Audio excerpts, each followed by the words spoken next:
Hello all. अगर हम जानना चाहते हैं कि what is the true worth of Indian constitution and what is the key to the Indian constitution, दोस्तों इसके लिए हमें पढ़ना पड़ेगा हमारे कॉन्स्टिट्यूशन का प्रेम्बल, जो कि हमारे कॉन्स्टिट्यूशन का आइडेंटिटी कार्ड है, हमारे कॉन्स्टिट्यूशन की इसेंस है। तो दोस्तों आज के इस लेक्चर में हम पढ़ेंगे preamble of Indian constitution which is very important for your examination. ठीक है, तो आई होप कि आप लोगों ने हमारा यूट्यूब चैनल ज्वाइन कर लिया होगा और हमारा टेलीग्राम चैनल जो है उसको भी आपने सब्सक्राइब कर लिया होगा। टेलीग्राम चैनल का जो लिंक है वो आपको नीचे डिस्क्रिप्शन बॉक्स में दिया गया है। दोस्तों आज के इस लेक्चर में जो चीज़ हम पढ़ने वाले हैं पहले आपको उसके बारे में पता होना चाहिए कि what is the meaning of preamble. देखिए, प्रेम्बल का अगर हम लॉजिकल सेंस में बात करें तो प्रेम्बल एक तरह का आइडेंटिटी कार्ड है, एक तरह का प्रीफेस है जो हमारे कॉन्स्टिट्यूशन के जो बारे में हमें बताता है कि कॉन्स्टिट्यूशन बेसिकली हमारा है क्या। फॉर एग्जाम्पल, अगर मैं आपसे पूछूं कि आप अपने बारे में कुछ बताइए, ठीक है, तो आप बेसिकली जो अपने की फीचर्स हैं, जो अपने नेचर के बारे में की पॉइंट्स हैं, आप वो मेंशन करेंगे। आप बताएंगे कि सर मेरा नाम ये है, मैं यहाँ से बिलोंग करता हूँ, मेरी एजुकेशनल बैकग्राउंड ये है। तो आप अपनी एक समरी दे देंगे, आप अपने बारे में एक ब्रीफ इंट्रोडक्शन दे देंगे। तो अगर हम जानना चाहते हैं कि हमारे इंडियन कॉन्स्टिट्यूशन का ब्रीफ इंट्रोडक्शन क्या है, हमारे कॉन्स्टिट्यूशन की समरी क्या है, तो हमें पढ़ना पड़ेगा प्रेम्बल ऑफ इंडियन कॉन्स्टिट्यूशन। दोस्तों, क्या हमारा कॉन्स्टिट्यूशन पहला ऐसा कॉन्स्टिट्यूशन है जहां पर हमें प्रेम्बल देखने को मिलता है? नहीं, हमारे कॉन्स्टिट्यूशन से पहले बहुत सारे ऐसे कॉन्स्टिट्यूशन हैं जहां पर हमें प्रेम्बल देखने को मिलेगा। और क्योंकि हमने हमारा कॉन्स्टिट्यूशन बाकी सभी कॉन्स्टिट्यूशन को स्टडी करके बनाया है, तो हमारे कॉन्स्टिट्यूशन में भी हमें एक प्रेम्बल देखने को मिलता है, एक इंट्रोडक्टरी फ्रेमवर्क देखने को मिलता है। सबसे पहले अमेरिकन कॉन्स्टिट्यूशन ने वे बैक इन 1780s अपने कॉन्स्टिट्यूशन में प्रेम्बल को इंक्लूड किया, क्योंकि वो जानते थे कि कोई अगर कॉन्स्टिट्यूशन को पूरा पढ़ने बैठेगा तो उसे काफ़ी टाइम लग जाएगा, और कॉन्स्टिट्यूशन वैसे भी एक थोड़ा बल्कि डॉक्यूमेंट माना जाता है। तो अगर किसी को बहुत कम शब्दों में बहुत कम टाइम में पूरी समरी पढ़नी है तो उसे प्रेम्बल पढ़ लेना चाहिए। तो अमेरिकन कॉन्स्टिट्यूशन के जो प्रिंसिपल है उनको फॉलो करते हुए हमने अपने कॉन्स्टिट्यूशन में भी प्रेम्बल को इंक्लूड किया। अब दोस्तों, जो ये प्रेम्बल की लैंग्वेज है, क्या ये लैंग्वेज हमने अमेरिकन कॉन्स्टिट्यूशन से कॉपी करी है? नहीं। हुआ क्या कि जब हमारी कॉन्स्टिट्यूंट असेंबली, हमारी संविधान सभा कॉन्स्टिट्यूशन बनाना शुरू करती है तो उसकी पहली मीटिंग होती है 9 दिसंबर 1946 को। ठीक है, क्योंकि 1946 में कैबिनेट मिशन प्लान के बाद हमारी कॉन्स्टिट्यूंट असेंबली का गठन हो जाता है। तो कॉन्स्टिट्यूंट असेंबली अपना संविधान बनाना शुरू करती है 9 दिसंबर 1946 को। अब सबसे पहले उसे ये दिक्कत आती है कि हम संविधान तो बनाने जा रहे हैं, लेकिन हमें संविधान में लिखना क्या है, हमें कौन सी बाउंड्री फॉलो करनी है। समझ रहे हो आप कि अगर मान लो आपने बोला कि मैं एचएस की प्रिपरेशन कर रहा हूं, तो आप एक बाउंड्री बनाओगे, तो आपकी बाउंड्री क्या है? आपका सिलेबस। तो यहां पर भी जब कॉन्स्टिट्यूशन मेकर्स कॉन्स्टिट्यूशन बनाना शुरू करते हैं तो उनको सबसे पहले दिक्कत ये आती है कि हमें एक बाउंड्री तो बता दो कि हमें किस बाउंड्री में, किस दायरे में रहकर हमें हमारा कॉन्स्टिट्यूशन बनाना है। तो यहां पर हमारे जो पहले प्रधानमंत्री थे जवाहरलाल नेहरू, वो एक ऑब्जेक्टिव रेजोल्यूशन लेकर आते हैं। ऑब्जेक्टिव रेजोल्यूशन का मतलब क्या है? एक ऐसी रेजोल्यूशन जो बता रही है कि कॉन्स्टिट्यूशन का ऑब्जेक्टिव क्या है, कॉन्स्टिट्यूशन क्या करना चाहता है, कॉन्स्टिट्यूशन कौन से ऑब्जेक्टिव्स को फुलफिल करेगा। और ये ऑब्जेक्टिव रेजोल्यूशन जवाहरलाल नेहरू के द्वारा 13 दिसंबर 1946 को हमारी संविधान सभा में लाई जाती है। और इस ऑब्जेक्टिव रेजोल्यूशन में वो सारे प्रिंसिपल्स उन्होंने लिखे हुए हैं कि जो हमने ध्यान में रखने हैं जब हम अपने आजाद भारत के लिए संविधान बना रहे हैं। क्लियर है? उसके बाद क्या होता है कि ये जो ऑब्जेक्टिव रेजोल्यूशन है इसको संविधान सभा में पेश किया जाता है, उस पर डिस्कशन होती है, चर्चा होती है, उनमें कुछ जो लोग हैं वो अपने विचार व्यक्त करते हैं, और फाइनली 22 जनवरी 1947 को हमारा जो ऑब्जेक्टिव रेजोल्यूशन है उसको अडॉप्ट कर लिया जाता है कि हाँ, ये प्रिंसिपल ठीक है, इन्हीं के दायरे पर रहकर हम अपना संविधान बनाएंगे। ठीक है, और बाद में उसी ऑब्जेक्टिव रेजोल्यूशन की मॉडिफाइड फॉर्म हमें देखने को मिलती है हमारे प्रेम्बल के फॉर्म में। ठीक है, तो अगर आपसे कोई पूछे कि which is the modified form of objective resolution in the Indian constitution, तो आप बोलेंगे कि जो ऑब्जेक्टिव रेजोल्यूशन है जो पंडित जवाहरलाल नेहरू लेकर आए थे 13 दिसंबर 1946 को, उसकी मॉडिफाइड फॉर्म जो है वो प्रेम्बल ऑफ इंडियन कॉन्स्टिट्यूशन है। ठीक है, तो हमें ये प्रेरणा कहां से मिली, हमें एक बेसिकली आइडिया कहां से आया कि हमें प्रेम्बल रखना है? अमेरिकन कॉन्स्टिट्यूशन से। हमारे प्रेम्बल में जो शब्द हैं वो कहां से आए? वो आए ऑब्जेक्टिव रेजोल्यूशन से। ठीक है, अब ये जो प्रेम्बल है ये इंपॉर्टेंट क्यों है? दोस्तों, ये हमारे कॉन्स्टिट्यूशन की हमें फिलॉसफी बताता है। ये बताता है कि हमारे कॉन्स्टिट्यूशन के बेसिक टीनेट्स कौन से हैं, बेसिक आइडियाज़ क्या हैं, और ये एक तरह से समराइज कर देता है हमारे पूरे कॉन्स्टिट्यूशन को। और हमें ये पता होना बहुत ज़रूरी है। देखिए, वैसे तो मैं आपको बोलूँगा कि प्रेम्बल आपको रटा होना चाहिए, लेकिन मैं ऐसा नहीं बोलूँगा कि आप एक बार बैठ के तोते की तरह रटें। मेरा मतलब ये है कि अगर आप इस प्रेम्बल को 10 बार पढ़ लेंगे तो आपको ऑटोमेटिकली इसकी जो वर्डिंग है वो याद होनी शुरू हो जाएगी। ठीक है, तो एक बार हम इसको पढ़ते हैं। पहले बहुत जरूरी है कि we the people of India having solemnly resolved to constitute India into a, ठीक है, sovereign, socialist, secular, democratic republic, and to secure to all of its citizens justice, social, economic, and political, liberty of thought, expression, belief, faith, and worship, equality of status and of opportunity, and to promote among them all fraternity, assuring the dignity of the individual and the unity and integrity of the nation. In our constant assembly, this 26th day of November 1949, do hereby adopt, enact and give to ourselves this constitution. तो एक simple page है A4 size का, जहाँ पर कुछ main बातें लिखी हुई हैं। ये हमारा प्रेम्बल है। लेकिन दोस्तों, ये प्रेम्बल हमें बहुत सारी इंपॉर्टेंट इंफॉर्मेशन देता है। ये बताता है कि जो कॉन्स्टिट्यूशन है ये अपनी अथॉरिटी कहाँ से ड्राइव कर रहा है। फॉर एग्जाम्पल, आपको मैं बोलूँ कि ये किताब है, ठीक है, इसको पढ़ ले, तो आप बोलोगे इस किताब को पढ़ूँ क्यों, इस किताब के पढ़ने के पीछे लॉजिक क्या है। तो मैं बोलूँगा कि बेवकूफ़, ये किताब लक्ष्मीकांत है और इस किताब से तेरे पेपर में 10 क्वेश्चन आने वाले हैं। तो आप बिना पूछे मुझसे वो किताब ले लेंगे और उस किताब को पढ़ना शुरू कर देंगे। तो ये प्रेम्बल भी, अगर आप देखें ना कि कॉन्स्टिट्यूशन, अगर आपसे कोई पूछे कि कॉन्स्टिट्यूशन जो है ये क्यों इतना वैलिड है, क्यों मैं इसको इसकी अथॉरिटी मानूं, क्यों मैं इसको फॉलो करूं, तो आप बोलोगे कि देखो, ये जो कॉन्स्टिट्यूशन है ये अपनी अथॉरिटी ड्राइव करता है from the people of India. लोग इसको अथॉरिटी दे रहे हैं, लोगों ने इसको पावर दी है, तो लोगों से ये पावर ड्राइव करके हमारे कॉन्स्टिट्यूशन में बातें बताई गई हैं कि हमें किस तरीके की एडमिनिस्ट्रेटिव मशीनरी फॉलो करनी है। ठीक है, तो जो पूरा स्ट्रक्चर है, फंक्शन है गवर्नमेंट के डिफरेंट ऑर्गन्स का, हमारे राइट्स के बारे में इंफॉर्मेशन, हमारे डिफरेंट इंस्टीट्यूशंस के बारे में इंफॉर्मेशन, उसके बारे में जो इंफॉर्मेशन कॉन्स्टिट्यूशन में है, उसके पीछे अथॉरिटी क्या है, we the people of India. तो जो चीज़ लोगों ने सेंक्शन कर दी उसकी तो अथॉरिटी ऑटोमेटिकली होगी। तो यहाँ पर हमारे कॉन्स्टिट्यूशन की पहली लाइन क्या है, we the people of India. तो ये कॉन्स्टिट्यूशन की अथॉरिटी इसलिए बहुत ज़्यादा है। 70 सालों के बाद भी हम अपने कॉन्स्टिट्यूशन को क्यों फॉलो कर रहे हैं, क्योंकि इसको लोगों ने बनाया है।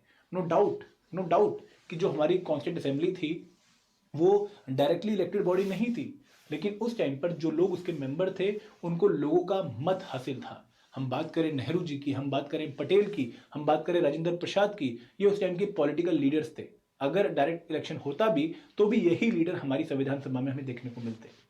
तो जो कॉन्स्टिट्यूशन है इसकी अथॉरिटी कहाँ से आती है, ये हमें हमारा प्रेम्बल बताता है, by using the words we the people of India, हम भारत के लोग। ठीक है, तो हमारा कॉन्स्टिट्यूशन अपनी अथॉरिटी ड्राइव करता है लोगों से। दूसरी बात जो हमारे कॉन्स्टिट्यूशन के प्रेम्बल से हमें सीखने को मिलती है वो है कि हमारे देश का नेचर क्या है, हमारे देश का नेचर क्या है। तो हमारे देश का नेचर ये है कि हमारा देश सॉवरन है, हमारा देश सेकुलर है, सोशलिस्ट है, डेमोक्रेटिक है, रिपब्लिक है। ये वर्ड अब अभी आपको हैवी लग रहे होंगे, मैं आगे आपको एक्सप्लेन करता हूं कि इन वर्ड्स का मतलब क्या है। ठीक है, ये बात हमें बता रही है कि हमारे देश का नेचर क्या है, किस तरीके का हमारा देश है। और फिर हमें पता लगता है कि हमारे कॉन्स्टिट्यूशन के बनाने के पीछे कौन कौन से ऑब्जेक्टिव हैं। हमारा कॉन्स्टिट्यूशन अगर हमने बनाया है तो इससे हम क्या हासिल करना चाहते हैं, हम इंडियन स्टेट में कौन सी चीज़ें देखना चाहते हैं, हम लोगों को क्या प्रोवाइड करना चाहते हैं। तो दोस्तों, हमारा प्रेम्बल जो है हमें बताता है कि we want to secure justice कौन सा, सोशल, इकोनॉमिक एंड पॉलिटिकल।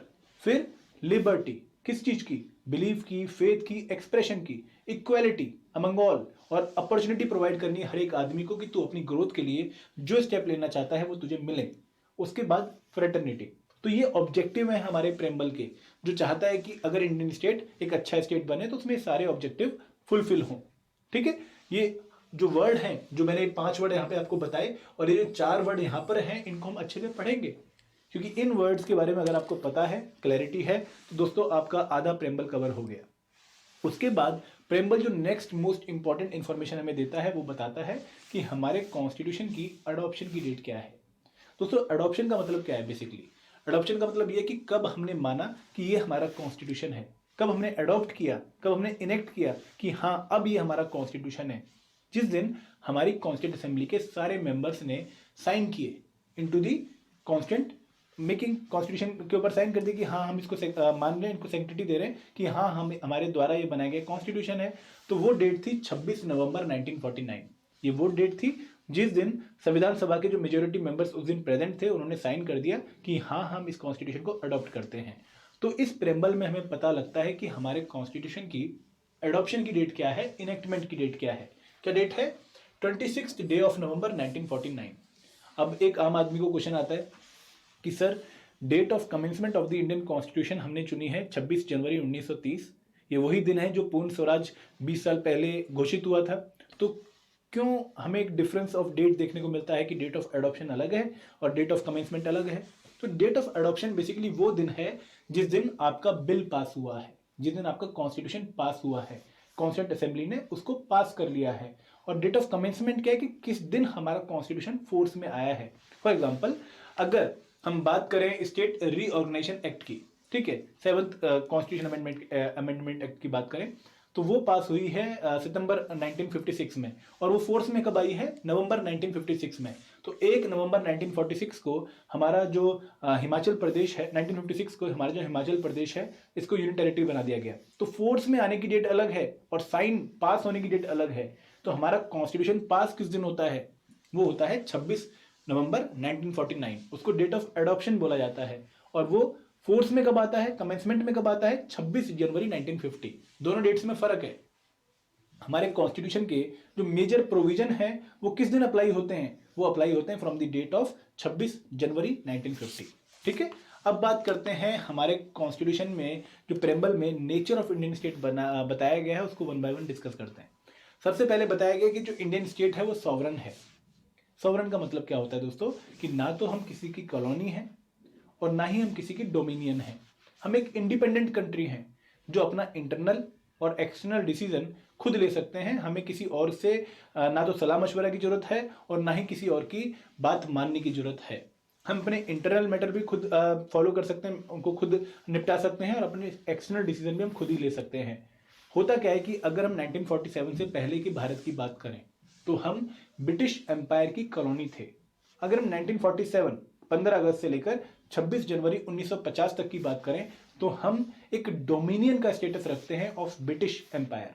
मतलब कि अभी हम पूरी तरह से आज़ाद नहीं हैं। अब जब 26 जनवरी 1950 को हमारा कॉन्स्टिट्यूशन फोर्स में आता है तो वो घोषित करता है कि इंडिया एक सॉवरन रिपब्लिक कंट्री है। तो उस दिन हम रियल सेंस में इंडिपेंडेंट हो जाते हैं।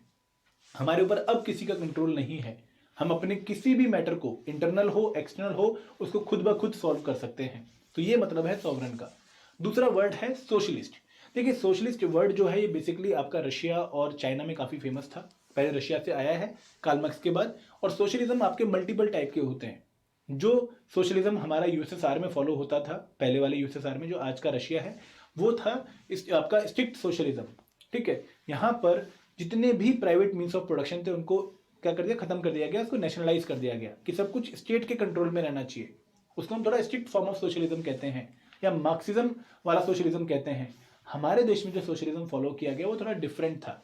नो डाउट सोशलिज्म का जो मेजर एम है वो अभी भी हमारा वही है कि welfare of the people, welfare of the majority. लेकिन हमने क्या किया, हमने उसको डेमोक्रेटिक सोशलिज्म की फॉर्म में अडॉप्ट किया। डेमोक्रेटिक सोशलिज्म का मतलब क्या है कि हम स्टेट की प्रॉपर्टी के साथ साथ प्राइवेट प्रॉपर्टी को भी अलाउड करेंगे। हम एक मिक्स्ड इकोनॉमी का प्रिंसिपल फॉलो करेंगे। हम सोशलिज्म के कुछ पर्टिकुलर एस्पेक्ट को फॉलो करेंगे जहां पर पॉवर्टी एलिमिनेशन का काम हम करेंगे, लोगों के बीच में जो इनइक्वालिटी है उनको मिनिमाइज करने का काम हम करेंगे। तो हम सोशलिज्म के वो फीचर उठा रहे हैं जिनसे लोगों का भला हो, वेलफेयर हो, और उसके लिए हम मिक्स्ड इकोनॉमी मॉडल फॉलो कर रहे हैं। हम डेमोक्रेटिक सोशलिज्म वाला मॉडल फॉलो कर रहे हैं। ठीक है, तो इंडियन सोशलिज्म जो है वो कहीं ना कहीं वेलफेयर ओरिएंटेड है। और यहाँ पर हम चाहते हैं कि हम जो सारी चीज़ें हैं उनको मोनोपोलाइज ना करें। सभी जो मीन्स ऑफ प्रोडक्शन है, जो भी वेल्थ है, उसको स्टेट के कंट्रोल में ना लेकर आएँ। लोगों के पास भी उसकी अथॉरिटी रहने दें, प्राइवेट प्रॉपर्टी भी रहने दें, और उसको इस तरीके से हम रेगुलेट करें कि लोगों का अल्टीमेटली भला हो। फिर है सेकुलर वर्ड। देखिए सेकुलरिज्म जो वर्ड है एक आइडियोलॉजी है। इसका बेसिक मतलब क्या है कि जो स्टेट है उसका अपना कोई रिलीजन नहीं होना चाहिए। स्टेट का अपना एक सिंगल रिलीजन नहीं होना चाहिए। क्या मतलब कि स्टेट और पॉलिटिक्स आपकी डिफरेंट होनी चाहिए, दोनों के बीच में कोई कनेक्शन नहीं होना चाहिए। जितना हो सके इन दोनों को सेपरेट रखो, ताकि ना तो पॉलिटिक्स में रिलीजन आए और ना ही रिलीजन में पॉलिटिक्स आए।